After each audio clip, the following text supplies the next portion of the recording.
The roller mixer is really a key, important key to the process of what we do here.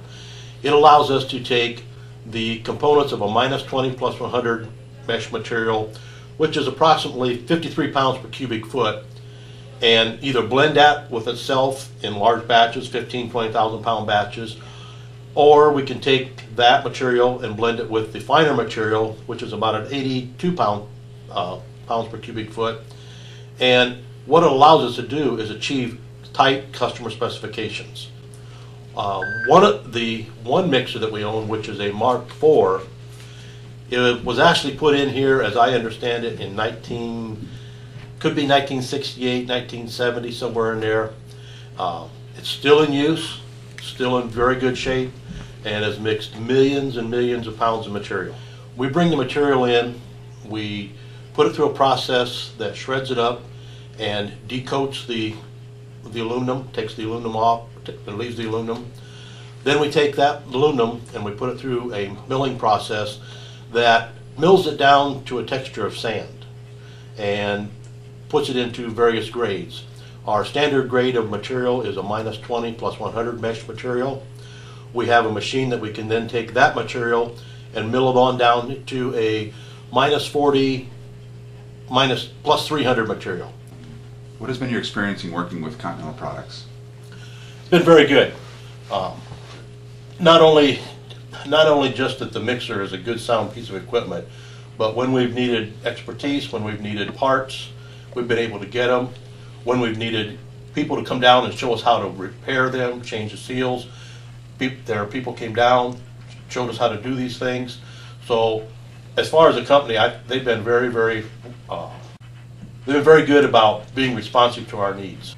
We are required by our customers to certify that 15,000 pound batch that it meets their specs. And just to give you an idea of what I mean by specs is, it needs to meet a certain grade of aluminum, percentage of aluminum. It needs to meet a certain density, pounds per cubic foot. But most importantly, it needs to meet a screen criteria.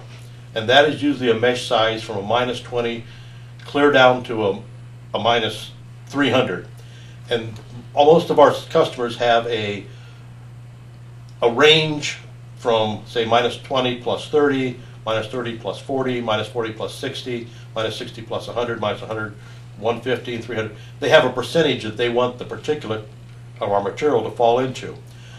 With the mixer, we found that with these mixers here, what we found is that that whole 15,000 pound batch is consistent. And I can verify that by saying that we have been required to take a 15,000 pound batch, and as we bagged it out in 50 pound bags, every fifth bag we had to sample to verify that it met those customer specs and fell within a range of percentages that. And then truly that 15,000 batch did pass.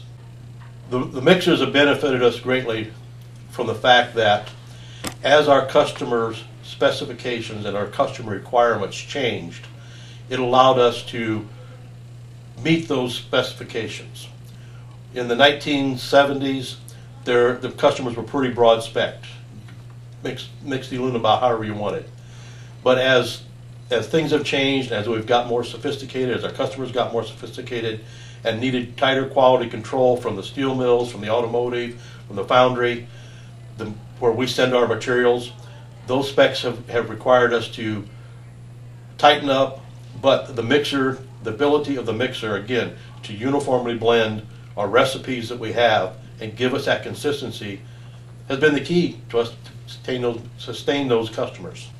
I just have to say that, again, working with the Continental mixers, in all honesty, we've looked at other mixers, but there's been none that have been able to meet the consistency nor meet the reliability.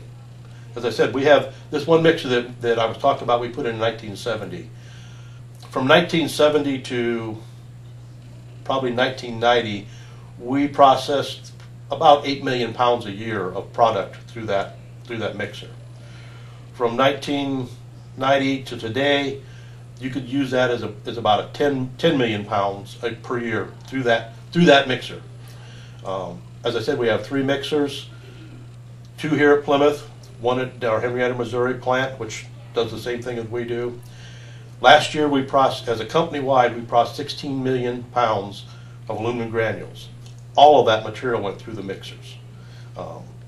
We've just made a command decision that nothing leaves our facility without being mixed, either because it's with itself, say it's 15,000 pound batch of minus 20, plus 100, or whatever recipes we want.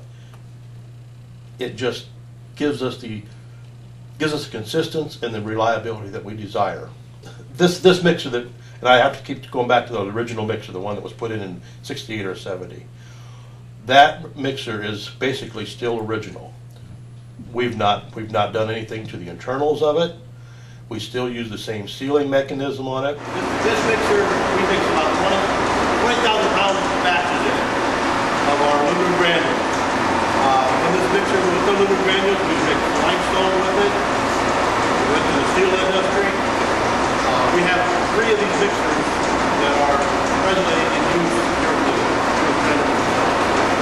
One of them is a probably was put in about 1968, which is still in use as our primary mixer. This is the backup mixer. The primary one was the Mark IV. But as far as breaking down, not being operable, it just never happens. I've been here since 1972, and I think we've changed the bearings on that mixer twice.